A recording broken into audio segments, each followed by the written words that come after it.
সালিশ বসে গ্রামে, সেখানে আমি তেমন কোনো বিচার পাইনি। শুধুমাত্র 20,000 টাকা দিয়েছিল সালিশে আমাকে। আমার ভাবি আর ভাই আমাকে বলছে এই টাকা যদি আমি নেই তাহলে যেন আমি ঘরে না ঢুকি। এরপর আমি গ্রামের সালিশের মধ্যে বলছি, আমি তো এমনিই গরিব, আমি না হয় তোদের মতো মানুষদের এই 20,000 টাকা দান করলাম। গ্রামের সালিশ প্রধান আমাকে বেয়াদব বলল, আমি নাকি বেয়াদব মেয়ে, এমন মেয়ের সাথে নাকি সংসার করা যায় না, কারণ সালিশ প্রধান টাকা খেয়েছিল ওদের থেকে। তারপর সবার সামনে আমাকে আবার 3 তালাক দিল। তখন এত কাগজে কলমের বিয়ে এত প্রচলন ছিল না আমাদের গ্রামে।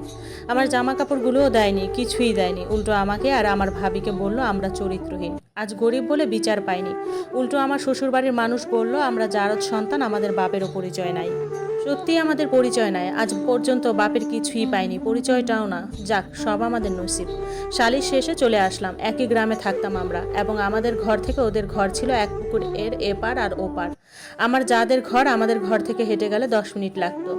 নিজেদের ঘরে চলে আসি। 2 রুমের ঘর ছিল আমাদের। এক রুমে ভাই ভাবি, আরেক রুমে আমি, আম্মা আর ভাইয়ের 5 বছরের মেয়ে থাকতাম। সাথে ছোট রান্নাঘর, কিন্তু ভাত খেতাম আমাদের রুমটাতে। আমি চলে আসার পর অনেক কান্না করি, কলেজায় অনেক ব্যথা হতো। আজ শ্যামবর্ণের বলে আমার জীবনটা এমন। ঘরে বসে কাঁথা সেলাই করতাম, মানুষের ধান শুকাতাম। কেউ কোনো কাজের জন্য ডাকলে করে দিতাম, মোড়া বানাতাম, শীতল পাটি বানাতাম। জায়গার অভাবের জন্য হাঁস মুরগি কিনতে পারি নাই।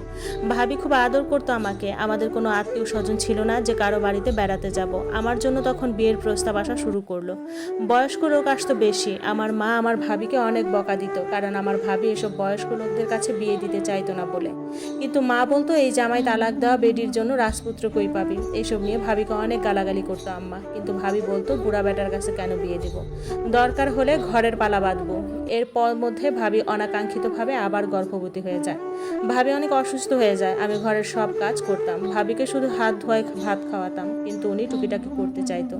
আমি শুধু আমার স্বামীর সুখ দেখতাম। অনেক সুখে আছে ওরা। ও যে বাড়িটা করেছিল সেটা বিক্রি করে দেয়, বিক্রি করে নাকি বউকে গয়না কিনে দেয়, আর বাকি টাকা ব্যবসার জন্য রাখে। ওরা অনেক সুখী পরিবার ছিল, দেখলেই চোখ জড়িয়ে যেত। আর আমার মনে শুধু আগুন জ্বলতো, কিন্তু চোখে কোনো পানি আসতো না। এর মধ্যে বর্ষাকাল আসে। বর্ষাকালে তেমন কাজকর্ম থাকে না। ভাবির শরীর এত খারাপ যে বলার মতো না। ওনাকে ডাক্তার দেখাইতেই জমা টাকা সব চলে যায়। ওনার জরায়ের মুখ খুলে যায় 4 মাসের সময়। তখন মেডিকেলে ভর্তি করায়, আবার সেলাই করে দেয়। এসব নিয়ে অনেক অনেক টাকার বিষয় ছিল। আমার একটা চেন ছিল, সেটা আমি বিক্রি করে দিই ভাবির চিকিৎসার জন্য। আমার ভাবি সবসময় বলতো আল্লাহ আমাকে অনেক সুখী করবেন। দিন চলে যায়, থেমে থাকে না। ভাবির অবস্থা খুব খারাপ হয়। ডেলিভারির সময় হয়েছে, ওনাকে যে মেডিকেলে নিয়ে যাব সেই টাকা ছিল না। ওনার অবস্থা খুব খারাপ ছিল। তখন আমি আমার এক বাড়ির পাশের ভাইকে নিয়ে আমার স্বামীর বাড়ির পাশে গেলাম। আমি ঘরে যাইনি, পাশে দাঁড়িয়েছিলাম। ভাইটাকে দিয়ে ডাকালাম। ও আসার পর ওনার পায়ে ধরে 10,000 টাকা ভিক্ষা চাইলাম। সে বলল 10,000 টাকা নেই, 5,000 টাকা আছে, দিতে পারি, তবে আমার সাথে একবার থাকতে হবে। আমি বললাম কোথায় থাকবো? তখন বলল বাড়িতে কেউ নেই, ওরা সবাই আমার বউয়ের বাপের বাড়ি গেছে। ওর মুখে আমার বউ কথাটা শুনে অনেক খারাপ লাগলো। যাক, আমি রাজি হলাম, কারণ তখন হালাল হারামের কথা চিন্তা করার সময় ছিল না। আমার একটু ইচ্ছে হচ্ছিল না শারীরিক সম্পর্ক করার, কিন্তু 5,000 টাকার জন্য করতে হলো। তারপর উনি আমাকে আসার সময় 3,000 টাকা দিল। বলল শ্বশুরবাড়ি যাব, খালি হাতে যেতে পারবো না, 2,000 টাকাগুলো লাগবে। আমি অনেক মিনতি করেছি, কিন্তু দেয়নি। সেই 3,000 টাকা নিয়ে দৌড়ে দৌড়ে বাড়ির দিকে গেলাম। ভাইয়ের হাতে টাকা দিলাম। ভাই আর আমি ভ্যানে করে ভাবিকে মেডিকেলে নিয়ে গেলাম। কিন্তু আফসোস, হাসপাতালে ঢোকার পরপরই ডাক্তার ডেলিভারির জন্য নিয়ে গেল। ডেলিভারির সময় একটা পুত্র সন্তান জন্ম দিয়ে আমার ভাবি মারা যায়। আমার ভাবির খুব ইচ্ছে হয়েছিল গরুর মাংস দিয়ে ভাত খাওয়ার, কিন্তু আফসোস খাওয়াতে পারি নাই।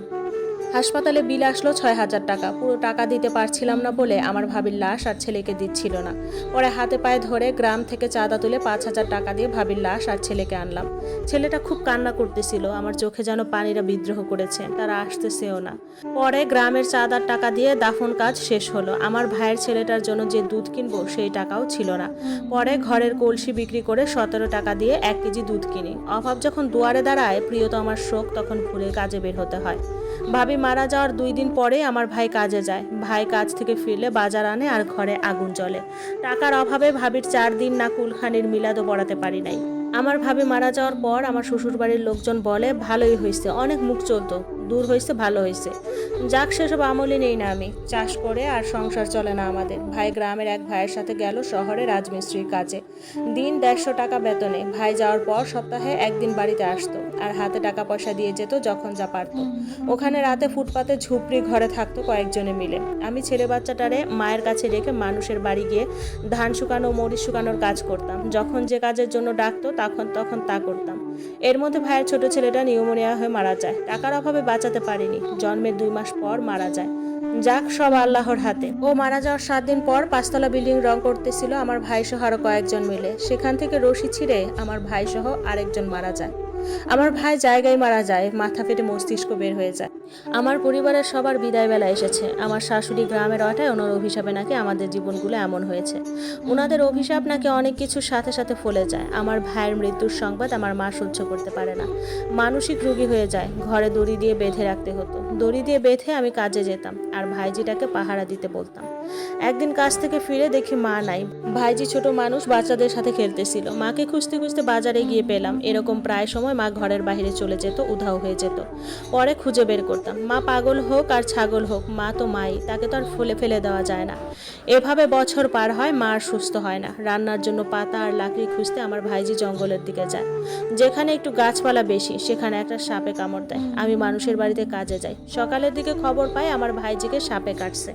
তাড়াতাড়ি বাড়িতে যাই। ওখান থেকে প্রতিবেশীদের সাহায্যতে ওঝার বাড়িতে যাই, কিন্তু বিষ নামাতে পারে নাই। আমার ভাইজি আল্লাহর কাছে চলে যায়। ভাইজি একটা নতুন জামা চেয়েছিল, কিন্তু আফসোস একটা নতুন জামা তাকে দিতে পারিনি। দোয়া করি আল্লাহ তোদের জান্নাত দিক। এই দুনিয়ায় সুখ পাস নাই, ওই দুনিয়ায় আল্লাহ সুখ দিক। ভাইজি মারা যাওয়ার পর ভীষণ অসুখ হয় আমার। তারপর থেকে কাজকর্ম তেমন করতে পারতাম না। আমার স্বামীদের অবস্থা অনেক ভালো, অনেক বড়লোক, খুব সুখে আছে। আমার শাশুড়ি মারা যায়, ভাসুরের ছেলেকে বিদেশে পাঠায়। আল্লাহ ওনাদের অনেক সুখ দিয়েছেন। দোয়া করি আল্লাহ আরও সুখ দিক। তারপর কিছু মনে রাখতেও পারতাম না, ভুলে যেতাম সব। এভাবে বাড়ি বাড়ি কাজ করে অনেক বছর কাটাই। মা আর আমার কোনো রকম পেট চলতো। এরপর মাও মারা যায়। আমিও বৃদ্ধ হয়ে অসুস্থ হয়ে যাই, কাজকর্মে জোর পাই না। এদিকে যাদের জায়গায় থাকতাম তারা নাকি বাড়ি করবে, এজন্য জায়গাটা থেকে উচ্ছেদ করে দেয়। এরপর শহরে আসি, ভিক্ষা করি। ভিক্ষা করেই জীবন যায়। এখন আর আগের মতো হাঁটতে পারি না। জানি না উপরওয়ালা কখন ডাক দেয়। এই দুনিয়ায় তো সুখ পেলাম না, এবার আল্লাহ যদি জান্নাতে সুখ দেন।